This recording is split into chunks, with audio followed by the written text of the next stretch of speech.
ഇവിടെ ഉടമ്പടി എടുത്ത് ആ ഒറ്റ ബലത്തിലാണ് ആ ബാങ്ക് ഇപ്പോൾ മുന്നോട്ട് പോകുന്നത്. പിന്നെ എനിക്ക് രണ്ടാമത് പറയാനായിട്ടുള്ളത് എൻ്റെ മോളാണ്. ഇവളിവിടെ BDSന് പഠിക്കുന്നു.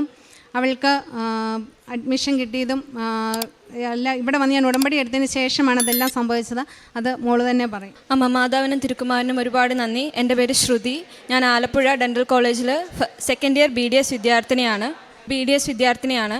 അപ്പോൾ എനിക്ക് നീറ്റ് എഴുതിയ സമയം മുതൽ തന്നെ ഭയങ്കര ടെൻഷനാണ്. എപ്പോഴും അവസാന എക്സാം ആകുമ്പോൾ എനിക്ക് എപ്പോഴും മാർക്ക് കുറവായിരിക്കും. സ്കൂളിൽ പഠിച്ചപ്പോഴും നീറ്റിനാണെങ്കിലും ഫസ്റ്റ് ഇയർ റിപ്പീറ്റ് ചെയ്തപ്പോഴും ഒക്കെ എനിക്ക് അവസാന പരീക്ഷ ആകുമ്പം ഭയങ്കര ടെൻഷനാണ്. നീറ്റ് എഴുതി, ഞാൻ MBBS ആഗ്രഹിച്ച് തന്നെയാണ് നീറ്റ് എഴുതിയത്. പക്ഷേ എനിക്ക് BDS ആണ് കിട്ടിയത്. അമ്മ എന്നോട് പറഞ്ഞു, മാതാവിനോട് പ്രാർത്ഥിച്ചിട്ടാണ് നിനക്ക് BDS കിട്ടിയത്. അപ്പം ഞാനിങ്ങനെ ആലോചിച്ചു, പ്രാർത്ഥിച്ചിട്ടാണെങ്കിൽ എനിക്ക് MBBS ആണല്ലോ ഞാൻ ആഗ്രഹിച്ചത്, പക്ഷേ എനിക്ക് BDS അല്ലേ കിട്ടിയെന്നൊക്കെ ഇങ്ങനെ വിചാരിച്ചു. അങ്ങനെ ഞാൻ BDSന് പോയി ചേർന്നു.